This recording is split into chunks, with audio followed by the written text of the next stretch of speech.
hybrid. So hi, I'm Fenella Saunders. I'm the editor-in-chief of American Scientist magazine. This is Science by the Slice. We have a couple of other people wandering in, but we'll get started in the interest of time. This series is produced with the NC Biotechnology Center, who provides us funding for our pizza, so thanks to them, and Science Communicators of North Carolina, who helps us book our speakers and helps us with coverage of these events. So this is very much a group activity, and we appreciate all our partners. The RTP chapter of Sigma Xi also provides some funding so we can put these on. So yay, collaboration. So this is our last event of this series. We will actually be picking up in September. We keep these in the summer, but we do have an event on May 14th for career options for PhD students and postdocs, which is going to be at the NC Biotechnology Center. So if you need any information about that, let me know. Today we are very, very lucky to have Kofi Boone, who is the Joseph D. Moore Distinguished Professor and University Faculty Scholar at NC State University.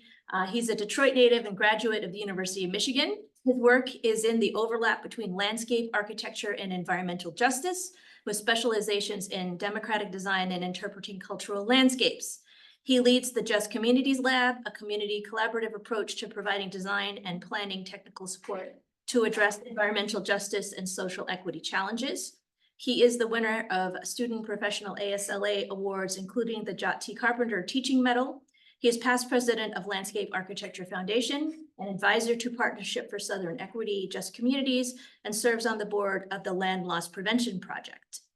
He is also co-editor of Empty Pedestals, Countering Confederate Narratives Through Public Design, forthcoming from LSU Press. So thank you very much. Thank you. Thank you for a very kind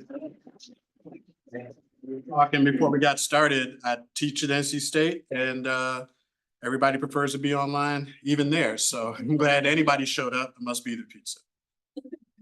But happy to be with you today, and I'll share a few remarks on the topic of equity, particularly in our region, as we're growing very quickly. It's becoming a pressing issue in terms of making sure that people get what they need. So let's just move forward. I teach at NC State, and this is the image that a lot of people have of landscape architecture. People consider it landscaping, which I personally don't have a problem with. Just don't show me a leaf from your yard. Ask what brick paver matches that. I don't know anything about that kind of stuff. But what we like to talk about and think about is the environment for learning about our interactions as human beings with the built environment. So these are a few of the RAs in the lab that I work with that are all interested in how our profession can play a more prominent role, and I guess for this audience, a more evidence-based role in improving the lives of the environment and the people around us. Landscape architecture is the design, planning, management, and stewardship of the land. So anything that's not a building, a landscape architect is qualified to do. There's a professional society. It's an accredited profession. It is a STEM profession that recently got STEM designation as well. So that's our current CEO, Tori Carter Keenan. Our headquarters are in Washington, D.C., where our annual conference will be in the fall, if you would like to come. You may have been to this place. So this is the North Carolina Museum of Art.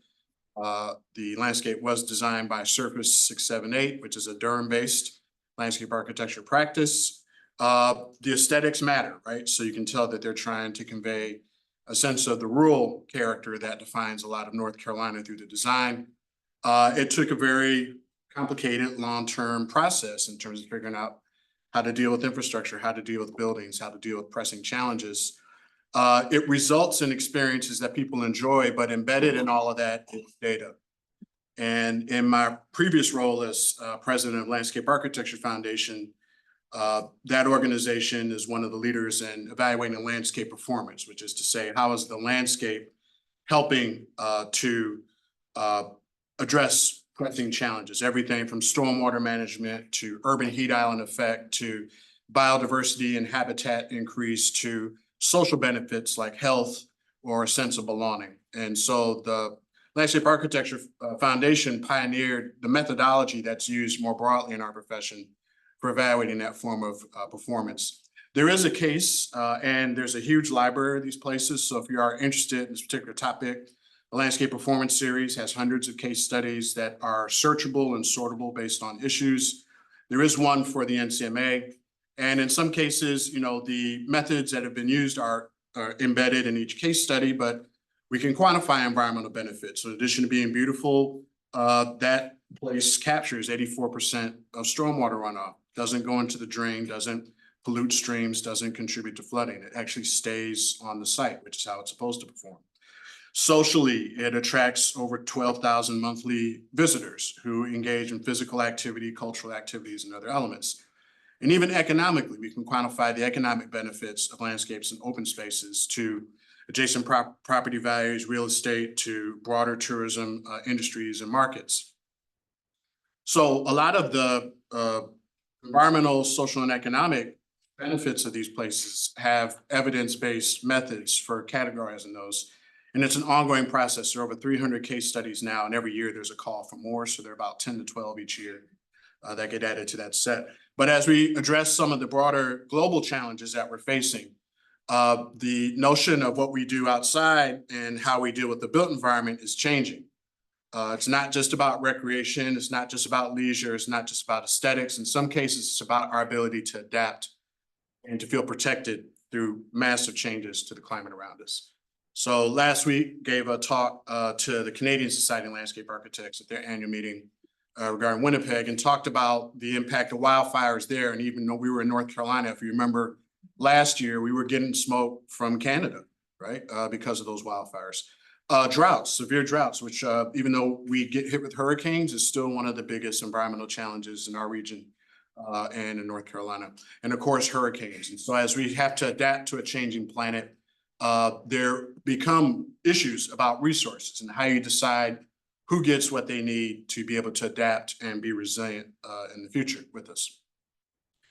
In North Carolina, we have an important historical role to play in thinking about some of these issues. So about an hour north of us is Warren County, North Carolina. In 1982, PCBs, sadly, which has come back around to our campus, most recently with some of the pollution they found in Poe Hall on our campus, were banned and were required to be disposed of. In the case of North Carolina, those PCBs were being dumped in the middle of the night illegally in drainage ditches and rural highways all across the state. Someone caught people illegally dumping these toxins and required them to scoop them all up and put them in a landfill. Now, who wants a landfill full of hazardous waste? Nobody does. So there was a very sophisticated analysis by the private entities that were building the landfill to identify vulnerable communities, communities that weren't well politically organized, that weren't aware of environmental protections, that didn't have the resistance to these particular types of things. They tried several communities. They arrived at Afton, North Carolina, to receive these. And the resistance movement that emerged, which was the first, the reemergence of modern civil rights, nonviolent direct action tactics, led by people of color in the interest of the environment, what we now know as the modern environmental justice movement was born. So that in the middle of the picture is Reverend Benjamin Chavis, who at that time was leader of the United Church of Christ, who led these PCB landfills. They were unsuccessful in blocking this landfill, so it was constructed, but there were a lot of nerdy academics that were there, including a few of my professors when I was at Michigan. And they documented this phenomenon, like why are they targeting these communities and seeing them as vulnerable to receive what nobody else wants, right? These horrible waste patterns. And they wondered if it was just Warren County, or at that time, if you heard of Dr. Robert Bullard, Southwest Houston, or if this was a national phenomenon. And so between 1982 and 1987, the early days of geospatial analysis and GIS was used to look at census tracts across the country, to sort them by demographics and to see what their racial profiles were and other factors, and also to geospatially locate hazardous waste facilities, toxic waste facilities, brownfields, all these noxious industries. And this report was born in 1987, Toxic Waste and Race in the United States, which provided the template, which is still used today with these correlational studies correlating environmental hazards with people of color. And their discovery in 1987, which is still true today, is that the biggest predictor of your proximity to environmental hazards is not income, education level, or any other factor, it's race. Rural, urban, independent of income. And so that is the working definition of what was then known as environmental racism, which has become environmental justice. From a methodology standpoint, it has emerged with the increased sophistication of geospatial tools. In this case, the image on the right is EJ Screen. So they took the methodology that was developed by these activists and these scientists in 1987, and the entire United States and all of its territories have been analyzed in the exact same format. And that information is publicly available. You just search EJ Screen, you find where you are, and you can find everything from air pollution, water pollution, proximity to other hazards, as well as demographic profiles and information. It's a very important part of this methodology, the geospatial, the geographic, to see where these correlations happen to be. And again, this is a screening tool. You still have to go in and do field research and be on the ground and see what those conditions happen to actually be. But it's important that this small movement that started in rural North Carolina, which produced an academic report, is now a tool for determining resources and national policy. The other contribution, the modern environmental justice movement, is the collaborative problem solving model. So this deals with a different type of equity and justice, procedural equity and justice. So rewinding the clock, and even before Warren County, you could go to Love Canal, you could go to a lot of other previous processes, what's known as the anti-toxics movement. So there was a period of time where all the expertise on toxics was in the hands of corporations and was deployed to persuade communities that there weren't going to be negative effects for some of these things. And what happened after Love Canal with the anti-toxics movement was the birth of citizen science and partnerships with institutions, research institutions like NC State, nonprofits, philanthropies, to balance the technical expertise, which is to say, community folks started to have technical expertise that could match the technical expertise of the polluters. Right? So in this case, Congressman Harold Mitchell, who's now retired from South Carolina, around the Arkwright factory, which we would call a brownfield in today's parlance. It's a decaying, contaminating post-industrial facility with severe health impacts to residents around them, predominantly African-American and low income, was unable to build that coalition through traditional means of how do we start to make systems change to improve the quality of life of folks. And it was through this process, which they call regenesis, with which they attracted a bunch of partners and a bunch of collaborators, that they developed this 7-step process, which they now know as the collaborative problem solving model. It's actually the model that we use when we engage communities here at NC State, where communities co-create with us from the beginning the problem that we need to address, the methods that we use to explore that problem, the way we determine the solution strategy, and the monitoring to see whether or not we're making those things happen. So this emerged from another small rural community in the South, Spartanburg, South Carolina, but is now a requirement. So if you're applying for money from the Environmental Protection Agency, working with the Office of Environmental Justice, actually just got relocated to the White House. If you want any of those funds, you have to use this particular model, which was developed by low-income rural people in South Carolina. So the procedural justice side, how we actually engage with the communities that we deal with, is another contribution. One that I've written about quite a bit, and as was mentioned, I'm a Detroit native and went to the University of Michigan and had no idea about the South when I moved down here, just none. And for people who don't know about Michigan, Michigan is really flat.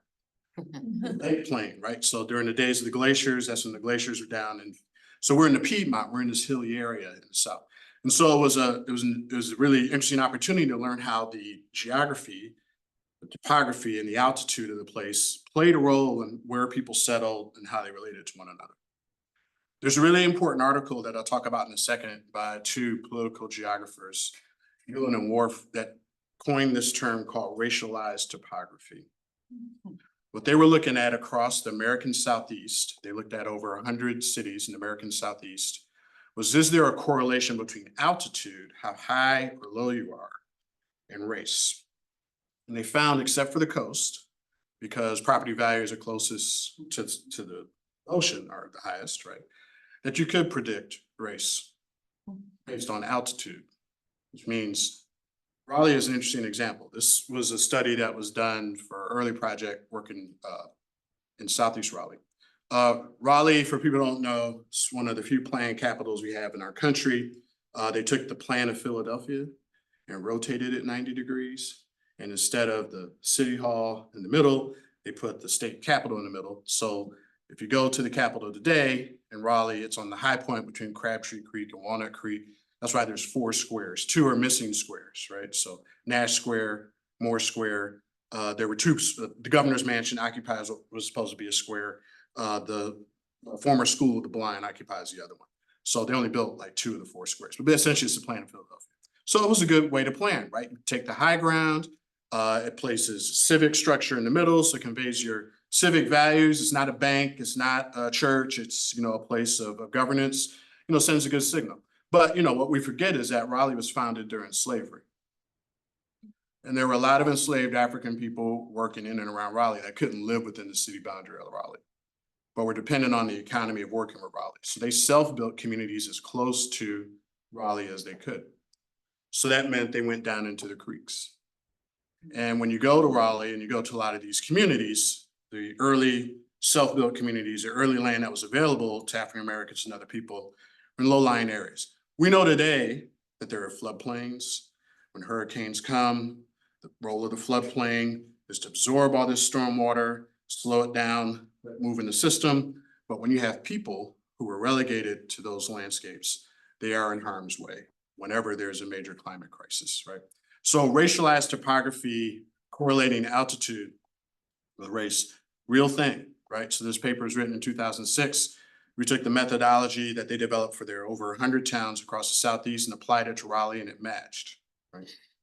So it comes back again in terms of, these methodologies, the mapping, right? The geospatial.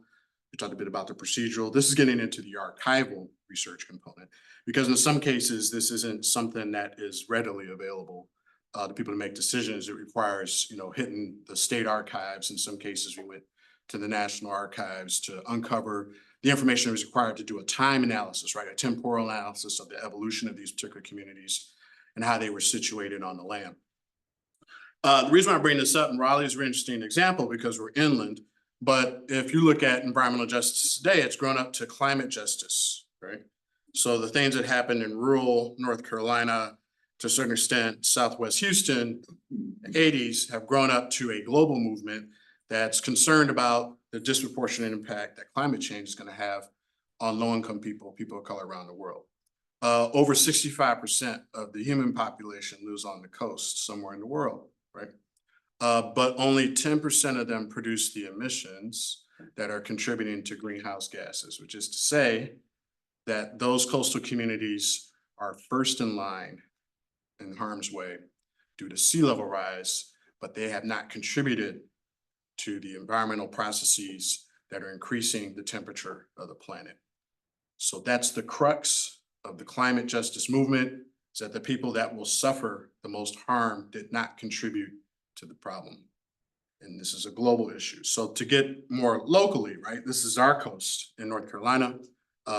As a Michigander surrounded by the Great Lakes, I was stunned to find out the only real native indigenous lakes in North Carolina are down east, the Pocosons, the bays, everything else that you see, even in our area, was a human-made lake, right, due to flooding and damming, but that's our system, right? So rivers, creeks, and streams, every last one of those have huge floodplains. Every last one of those are purview to the phenomena that we've talked about before. It's also an interesting map when you overlay demographics and social vulnerability. The darker the color, the more vulnerable those folks are, right? Lower life expectancy, lower educational attainment, lower wealth formation, lower income. Those two maps match. The people with the lowest or the highest social vulnerability are often in the highest risk due to environmental systems, due to history. And there are other issues, right? So the other part, I didn't know much about Durham when I moved here, but I'm a curious person, got to know it. These are images of the Haytide neighborhood as it was in the mid 20th century. So a place of businesses, the home of NC Central University, some of the original wealth that was generated for what was then known as Black Wall Street, which is Parish Street in downtown Durham, the home of NC Mutual Life Insurance and Mechanics and Farmers Bank.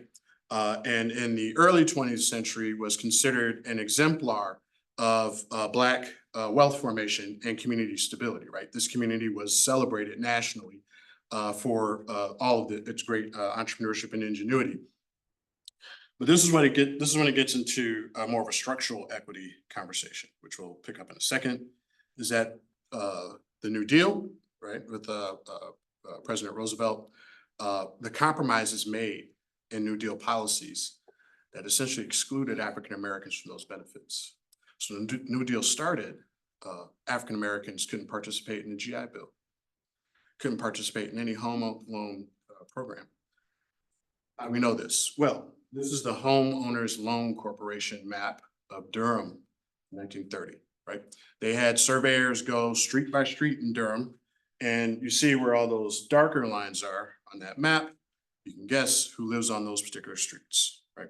Now, why would they do that? It was to produce this. And there's a great book about this process called The Color of Law, written by Rothstein, phenomenon called redlining. It was redlining. It was a federal policy informed by the Homeowners Loan Corporation, the coding street by street of race in different particular towns to determine communities' viability for investment from the federal government. So if you were in a green or a blue area, then you were considered a safe investment, which is to say, if you live in Durham, if you were in Forest Hills, if you're up near what's now the School of Science and Math, you're in a green or blue area, federal government, sure. You need a home loan to buy a home, home improvement, business improvement, no problem. Yellow, it's like having a 600 credit score. It could go either way. But if you're red, it's called hazardous. No investment. This is 1930s, right? And you can guess who was in the red line zones, right? Most of Hayti, as you can see. And where I used to live in Northeast Central Durham. So in the Durham phenomenon, there's a great study that talks about in our city, we're known for, mature street trees. That's an indicator of a lot of our great neighborhoods. You go to Forest Hills in particular, 100-year oaks that are beautiful. They were planted at this time. The redlined areas don't have that kind of canopy. So that sounds like really superficial, that no street trees. But when you start to add up, like for a generation, no investment in housing, no investment in businesses, that meant a generation later, they were considered slums. And they were the first targets of urban renewal projects, right? Clearance of those particular communities to compete with fast growing edge communities around cities. That's the construction of the Durham Freeway, right? So as a part of that process, urban renewal and freeway construction, particularly in Hayti, we're talking about the permanent displacement of 4,000 homeowners, not renters, not other folks, people who own property. Permanent displacement of 300 local businesses, right? It's gone, like it never happened. Including the church that is really famous. Martin Luther King gave a fill up the jail speech right after the sit-ins that happened in Greensboro, North Carolina. He came to Durham to the White Rock Baptist Church, which is destroyed in that picture, to give the fill up the jail speech saying, hey, everybody in the country needs to learn from what this Greensboro 4 group is doing. So, it started a domino effect of policy decisions. The reason I mention policy so much is because that's the mission in this century, is recognizing that these weren't the individual mustache twitching, evil villain, Marvel movie people who were super racist. This was billions of tax dollars, right, that implemented this. And so the justice mission is how to use these tools to repair the harm done. This is a before and after of the exact same area in Hayti communities. You can start to see. You go to the Hayti Heritage Center today, right? When you're on Fayetteville Street, that's actually the back of that church. So think about that one. The front of that church is just gone, right? So just consider that in your own communities when you visit it. And to say this is not specific to Durham, there are over 160 communities in the United States that were redlined. and an equal number that were lost to urban renewal in these particular things. The upside is that the federal government at least recognizes this now. So the Department of Transportation in particular has the Reconnecting Communities grant program. It's a competitive grant program to, if you can make that case that it was due to federal policies that dismantle these communities dealing with transportation, you can compete for funding to heal that, right? So freeway removal, which you're going to hear a lot in Durham in the next couple of years. There's a growing coalition that's trying to organize to literally remove the Durham freeway and restitch that community back to downtown as it once was. So this is a before picture of the city of Buffalo, but that's real now, right? That used to be a community that was destroyed by a freeway in the same way. We're hoping that that works. I'm going to pivot and then we'll conclude. Time is short. I want to stay on time. These are the big equity bubbles. So when we talk about equity in design and planning, these are the kinds of things that we talk about. There are different variations of it. And you've heard hints to it before. So some of it is framing, and then the methodologies kind of come from the framework. So structural equity, right? So starting to get a sense of what historic advantages and disadvantages contributed to the lack of equity between communities in different places. That one is mostly archival research. So that was us digging in, the archives and historic maps and seeing time and seeing trends. Procedural equity, right? And this is tough. For some, I'm not going to stereotype, but for some scientific communities, we think we have the answer. And really our job is to stamp that same answer everywhere, right? It's right, it's right, it's right, right? When in fact, from an equity and environmental justice perspective, it has to be collaborative, right?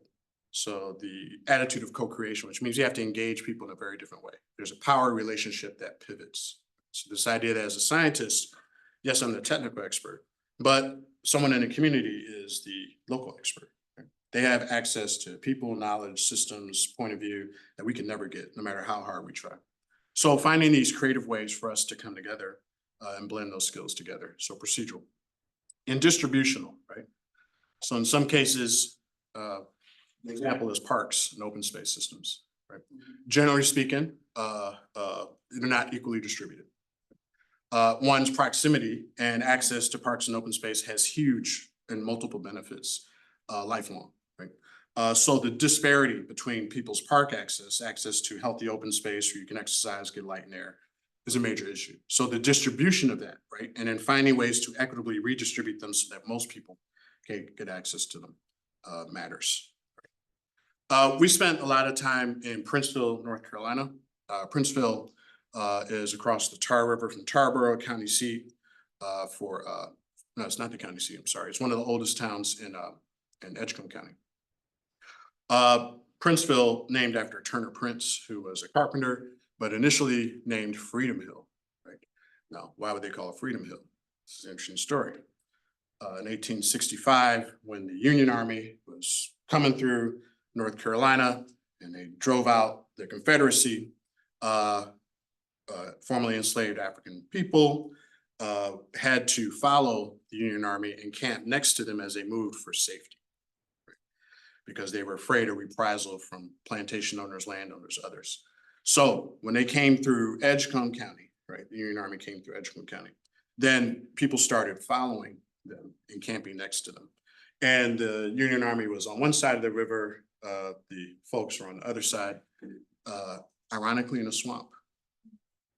Aspirational Freedom Hill, right? But in a low-lying area in the Tar River, because it's the only land that they had available to them in 1865, which makes it the first town founded by free African Americans in the whole country. That's the first one. Renamed Princeville in 1885. Devastated by Hurricane Matthew. It's been hit by 7 major hurricanes in its history.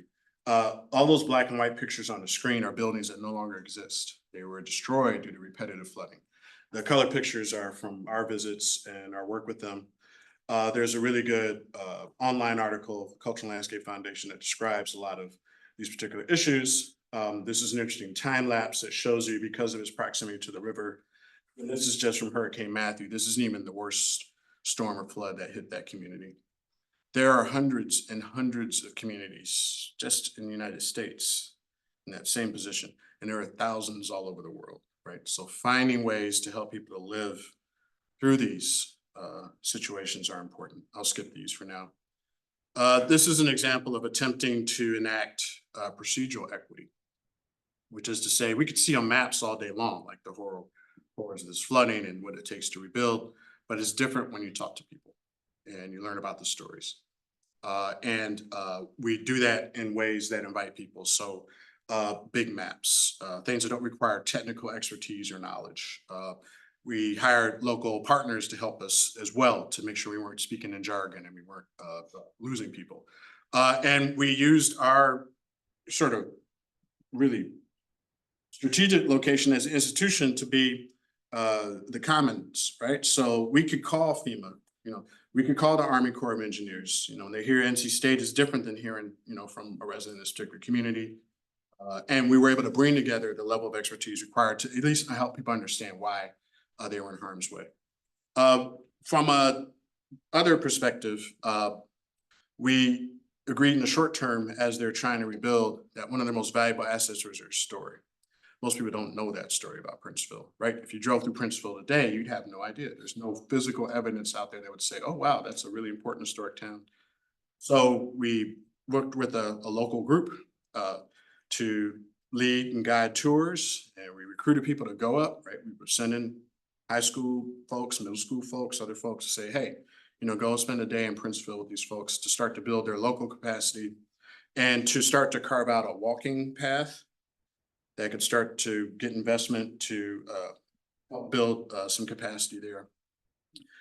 Like most people, nobody knows what landscape architecture is. So we used it as an opportunity for them to understand what our profession was about. So we invited all these people back to campus and talked about how we talk about problems and the tools that we use. So everything from doing simple stuff like SWOT analysis, right? So strengths and weaknesses and opportunities and threats. Like how do you start to make sense of a complex situation, to 3D modeling and other forms of communication, right? So a lot of the kids that participate in that. Turnaround, short-term, high-impact elements, right? This is the Princeville Mobile Museum that came out of this process. So the kind of recovery and resilience that's going to be required there is going to take decades. It's long, right? So you need some short-term actionable elements to keep people motivated to move forward. Their visitor center was destroyed during flood, and actually one of those kids, when they went there, said, well, what if this museum was on wheels? We're like, what? It's like, well, when the hurricane came, you could hook it up to a truck and you could drive away and then bring it back when you're done. You're a smart little kid. We went, talked with the head of school architecture, David Hill, who they have a design build architecture studio. They have funding, but their project fell through like some weird magic accident. And in 8 weeks, their students built that. So it's out in Princeville today as an exhibit. They use it for festivals, they use it for events. It's like a rolling billboard. And beyond just safety, they use it for advocacy, right? So you can drive that up to the Capitol and say, hey, you should be investing in these particular towns and communities, or colleges and universities and other things. So it's not the long-term strategy of like helping people be safe, right, dealing with these floods, but it starts to give them a tool in the short term to help people share and tell that story. Seeding organizations. So some of the people in that first image and the cover image of the slide formed this organization, Freedom Org, which is the first nonprofit established in Princeville. Great organization. Why is that important? Because until they got established, there was no philanthropic entity that can invest there. So now they have a 501c3 that's led by young people from that particular community. It's attracting resources that aren't coming from the federal government and other resources, which have more flexibility in terms of how you respond to flooding. Other things, celebrating homecomings, right? Bringing people back. So after the flood, as you might imagine, people dispersed and they're all over the place. But really having an event saying, hey, we're interested in rebuilding and figuring out how we're going to move forward. We invite you back, which led to a lot of stuff. So Triangle Bike Works, which is based in Chapel Hill, started a century ride in rural North Carolina around Princeville, attracting hundreds of bikers up and down the East Coast, who discovered this whole landscape in this whole region in the first place. Local farmers, economic development opportunities who were like, look, I'm right next to the river. Maybe we shouldn't be afraid of it. We know it was responsible for flood, but it could be a really wonderful recreation opportunity, right? So kayaking, farm to table suppers. Farmers were excited about, sharing what they grow and what they deal with. Horseback riding, you name it. So all of these weren't things we generated. Those were things that the people in that community generated. Now, parallel to this whole process, I'm going to close out with this one. My colleague, Andy Fox, who directs the Coastal Dynamics Design Lab, looked at how we make decisions about reinvestment after a flood. So Federal Emergency Management Agency have what's called a buyout program. So if you get destroyed, if your place gets destroyed in a flood and you're in a floodplain, they'll buy it. They'll buy you out. They won't give you fair market value for your property, but they'll cut you a check so you can rebuild elsewhere. But if you decide to participate in the buyout program, your old place becomes permanent open space, which means you can't do anything about it but mow it. So that really frustrates a lot of people, this sort of binary sort of decision-making process. And some of that is based on data, right? The type of data that the federal government uses to make decisions about floodplains. And there's a new set of data that they don't use called LIDAR, which provides a much more accurate read of elevation, which is to say, parcel by parcel, 2 parcels down, you might be fine. 3 parcels the other way, if you raise your house 3 feet, you're fine. But because it's all or nothing, right? If you're in that boundary, you can only accept buyout or no buyout. It creates all these problems. So what Andy's innovation was what's now known as flood printing. So it's an analysis parcel by parcel using LIDAR data from satellite data to determine the micro elevation changes on a lot by lot basis. That allows you to do a much more complex read of what's possible, right? So when you're trying to make a decision whether or not you're going to stay, rebuild, you have better information. And if you can't rebuild, there are other opportunities. If a philanthropy buys that parcel and not FEMA, you could turn it into any kind of thing, right? You could grow food on it. It could become habitat. It could be additional stormwater management area and wetlands. It could be a lot of different things that aren't allowed in the federal government. So this was happening at the same time, longer period of time, while all the other things were happening as well that you just saw. That data persuaded the Conservation Trust for North Carolina to convene the Princeville Collaborative and to hold a group together of partners for a long period of time that will see through the whole recovery of Princeville. And again, this is where the nonprofit sector plays a huge role in providing options for people based on data. This is just the last slide, but it talks about reinvestment in town. So after that massive flood and Hurricane Matthew, the elementary school, which is in the middle of town, they were considering just shutting doors and making the kids go, miles and miles away to a new school. But through the momentum that this town developed, they decided to reinvest in that elementary school. And these are rain gardens. And those are young people from the area that were hired to help implement the trail that started with that little informal thing we started in the beginning, just walking around telling these stories. So an example of this co-creative parallel process that is enabled by our data and our ability to deal with the technical side, but done in partnership with the community. That's the last one. Hope that I'm still on time. Happy to answer any questions you have. Thank you. Have any questions for Dr. Boone? Go ahead.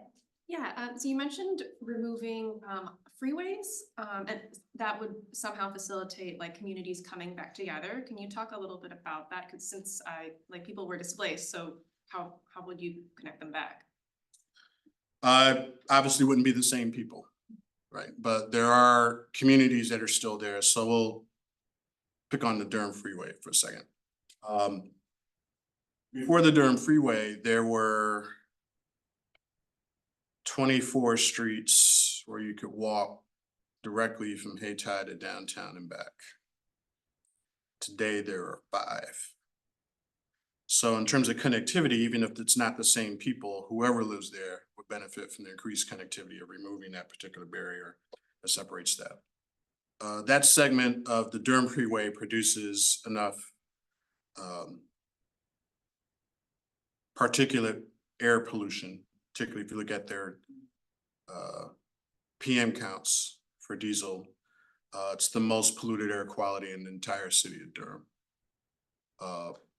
By dispersing traffic and slowing it down and calming it and distributing it through streets instead of concentrating it into a freeway, you have reduced the air quality burden to whoever happens to live there. So I think that for the repair, there's almost nothing you can do for the people that were lost several generations ago, but you can invest to make sure that those disparities, which are still present. So when you look at demographics and other factors, health outcomes, income, wealth, there's still a huge disparity between the north side and the south side of the freeway. We think that infrastructure changes can mitigate some of those disparities. So it's not the exact same people, but the people in those communities would benefit from those changes. I don't know if that makes sense or not. Yeah. So there's similar things happening with, when you mentioned Buffalo and those grants, it's just because they were displaced doesn't mean that the people weren't still affected. Yeah, a lot of those people may not even be alive.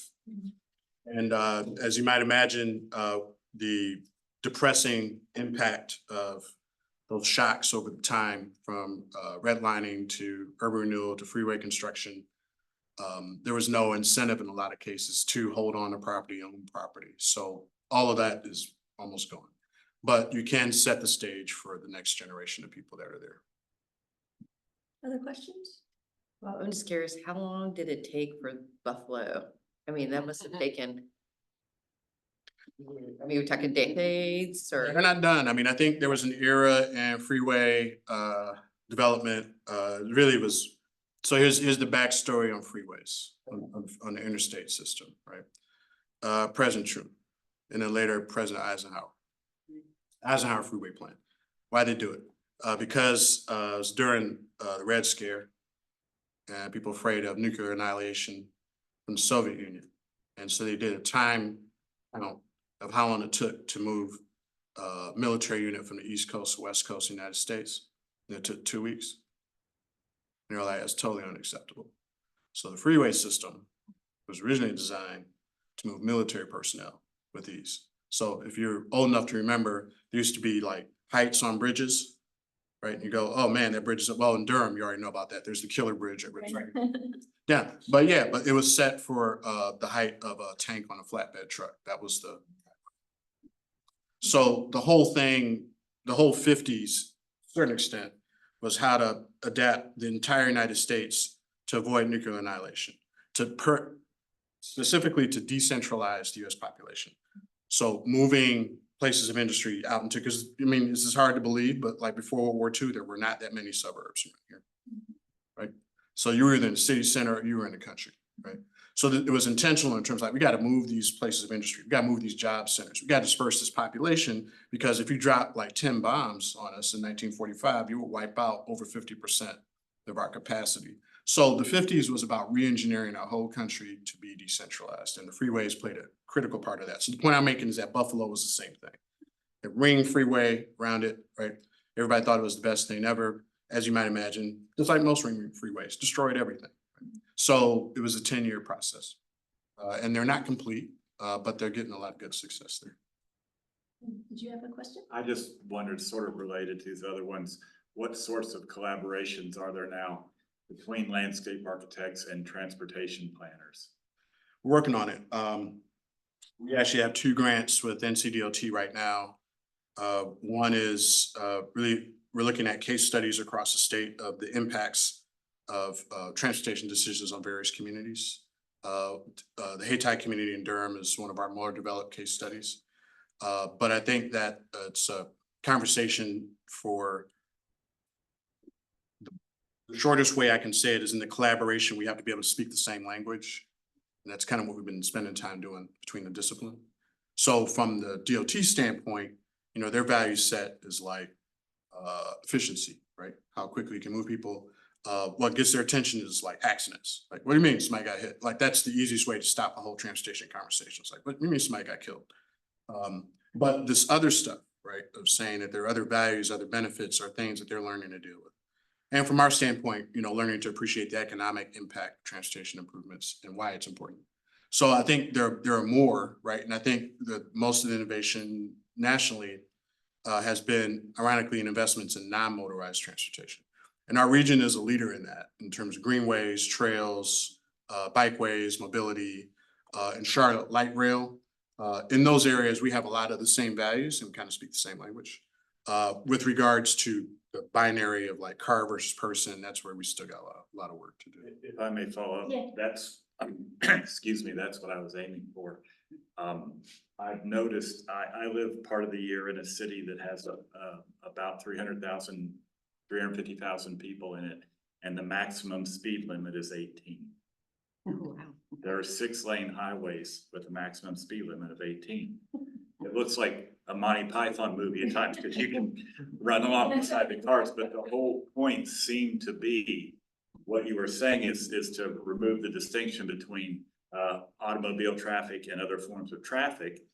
And it's actually, they're starting to run to the idea that maybe they don't need bike lanes anymore because bikes and scooters and cars can all go the same speed. And it's having a big effect on the architecture of the environment there.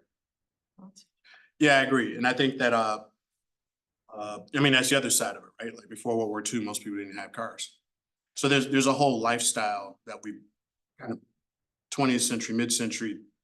And so I'm a little bit of a traitor because I'm from Detroit. But I will say that the joke in Detroit was like, yeah, well, it just made it faster for people to drive out, focus on cars. But this idea of individual mobility, freedom, it's very deeply ingrained in at least the post-war American identity. And so there are a lot of people who've been pushing for light rail, for bus, rapid transit, for rethinking land use so that you don't have to drive, right? So when real silver lining of the pandemic, right, was that we discovered that actually we don't need to leave if we have the type of job that allows us to work remotely, in which case I don't have to decide on where I work based on where I live anymore. I can decide on where I want to live, and then I can, figure out the work side. And that's freaking people out. So I got colleagues in Chicago. I think they have like a 30% downtown vacancy rate in terms of offices, which is having a ripple effect on everything, like no shops, no restaurants, no nothing. Like San Francisco is a good example of this. Detroit, New York City, yeah. So we're in the middle of like a really big transformation. But the point I'm making is that it revealed that, well, yeah, I would like to get outside. I would like some light and air. I would like to move my body. I would like to connect with nature. And so there are a lot of people who are spending most of their days in and out of cars, not doing it anymore. They now have a taste of life without it. And with that reality, maybe it leads to future opportunities. Did you see we had a couple of online questions? I did, yeah. I'm sitting here in the You can Q&A. answer them out loud, actually, if you would like to. So there's one here about hog farms. But there's one I answered that dealt with the landfill in Orange County that I was aware of, but we haven't had a chance to work with those folks. The hog farm issue in North Carolina is very, very, very, very, very, very difficult. North Carolina is one of the biggest hog and chicken producers in the country. Most of them are clustered in the southeastern and eastern state. Conditions by which they grow the animals produces an incredible amount of waste. You can do a land use study of communities downwind from hog lagoons, and there's a marked difference in property value and the mix of retail and that sort of thing, just from the smell, not even counting the contaminated water quality and those deplorable work conditions. There were some scientists in NC State before I came to NC State and Department of Agriculture that proposed a scalable cleanup strategy that could be deployed and was affordable to farmers. But in that period of time, a lot of small farm holders were bought out by multinational corporations, particularly from China, and they weren't interested. And so a lot of that issue isn't a technical innovation issue. It's multinational corporate capital food chain issue. And so that one is hard. It's very apparent and it's very frustrating because if you've ever been to one of these places I'm talking about, it's really, I mean, you can barely stand there for like 5 minutes, let alone imagine somebody living nearby or working there. And when you see the health outcomes of people associated with those places, it's heartbreaking. But the levers to change that aren't design levers. They're policy and economic levers, and quite frankly, our lifestyle levers. You know, I mean, I like bacon. You know, would I give it up to save those places? Yeah, I would. But, you know, there's just multiple layers. It requires a different way of thinking about it. Yeah, and pork is so cheap in the state too. Yep. So, I had a question actually before we wrap up. You were talking about structural racism problems like redlining in neighborhoods. There's some studies connecting the fact that we have less green spaces in places that had real estate covenants. And so that's a private issue that happened on top of a government structural issue. And I'm wondering if you can talk about the interplay between those two things. In case you don't know, real estate covenants were when it was legal to say you can't have Black people live in these neighborhoods and other things like that, which was actually legal to do. Yep. at the time. HOA type thing. Yeah, but much more stringent. You actually were not allowed to sell any houses in that neighborhood to people. And those areas have more green space or? Those areas now have more green spaces. Yeah. Yeah, I think, yeah, there are a couple of things with that. So redlining is more the sensational one that is more well known, primarily because of that book. It's really a well-written book. Because it wasn't written by a landscape architect, it was written by an attorney who can actually write. But the color of law gets into these dynamics, right? In terms of the decisions that were made to exclude people from investment. The restricted covenants were in some ways a response to federal policies promoting integration. And so people really just deciding at the scale of the property, like, no, never sell them to a Black person. The thing about it is that they never go away. So they actually are all still there. There's just a decision whether or not you want to enforce it or honor it. And so there are 3 communities in Raleigh that have those to this day. There's one that's just north of our campus where if you go into the deed of that home, yep, no Negroes. And I have a colleague in the College of Natural Resources, Madhu Kati, who's been looking at it from the standpoint of biodiversity. And so he's been looking at it with regards to tree canopy. He actually has an article in the New York Times that came out this year that's about this very topic, where they did this analysis of urban biodiversity and tree canopy and some of these restricted covenants, and it showed that pattern. Right. But I think that it's sort of indicative of the same sort of issue, which is communities that were intact, that were allowed to mature and to grow, were also the places that were owned by people who had those values. I think that's just straight up what it is. And I think that the reason why I'm bringing it up and the reason I'm bringing up redlining is that when I was in college, never talked about it. And I grew up in Detroit, you know, which was mostly redline. I had no idea, right? And the ways of finding information were really difficult.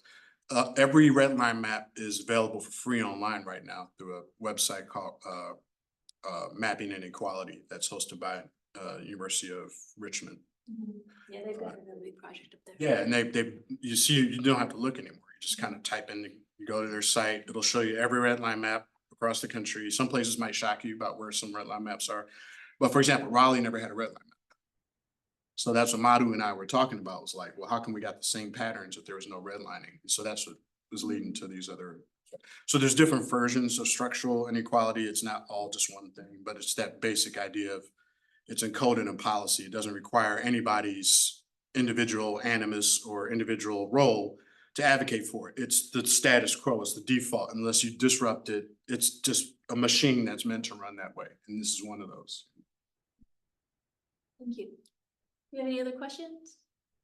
All right, awesome. Thank you so much, Dr. Boone. Thanks everybody for coming. Again, if you want to know about the May 14th event, let me know. I'll send you info. Otherwise, we'll see you in September. Thank you. Be someone.